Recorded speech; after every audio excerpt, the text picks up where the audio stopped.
So every single day we get more and more rumors about what the next iPhone is going to be bringing, specifically the iPhone 15 and the iPhone 15 Pro. Now, the next iPhone, I'm going to be honest, kind of scares me in a few different ways. And the very first way this iPhone is kind of freaking me out a little bit is with all of the rumors basically going around stating that this iPhone is going to go up in price. Now, not only probably the base models I think may stay the same, but they're looking like, at least from all the articles that are coming out, the iPhone 15 Pro and the Pro Max are going to see their first price increase since the iPhone 10s. So if you think about it, since the iPhone 10 back in 2017, Apple hasn't really raised the price, technically speaking, of their more expensive Pro model since the iPhone 10's inception.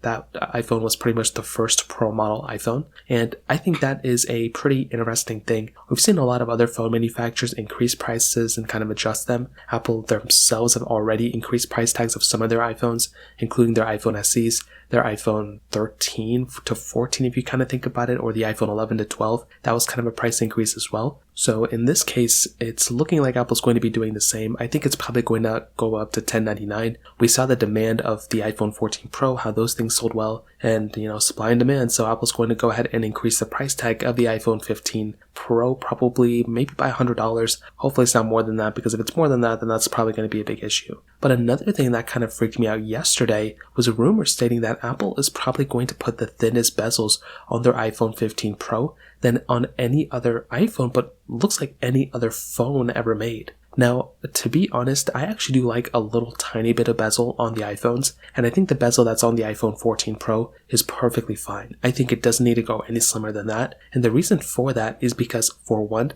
when cases are made for these iPhones, you do see that even if you have your case on your iPhone now, the case kind of does slide in just a tiny bit on the side of your iPhone, and some cases don't do it, but a lot of cases still go over the top of the iPhone, and they kind of slide in a little bit, and if it does that, well, that can cause some issues of your specific iPhone, and it can randomly tap things. But also, if you drop your iPhone, there's going to be even less bezel that's going to be able to basically, take the fall. It's not going to be able to absorb a lot of that impact. Unless Apple makes it so the iPhone is able to kind of absorb it a little bit more, or it's a little bit more durable, then I think that's going to be okay. But if Apple doesn't do those things and they just use the same type of panel that's on the iPhone 14 Pro, and they, thin out the bezels, classified as the thinnest bezels on any smartphone, well, that may cause a lot of people to break their specific 15s or 15 Pros if they end up dropping them. So I'd love to hear your thoughts about this. Let me know in the comment section below. Hit the like button, that would mean so much, but definitely hit that subscribe button. More importantly than everything else, I love every single one of you guys. Hopefully I'll catch you guys in the next video.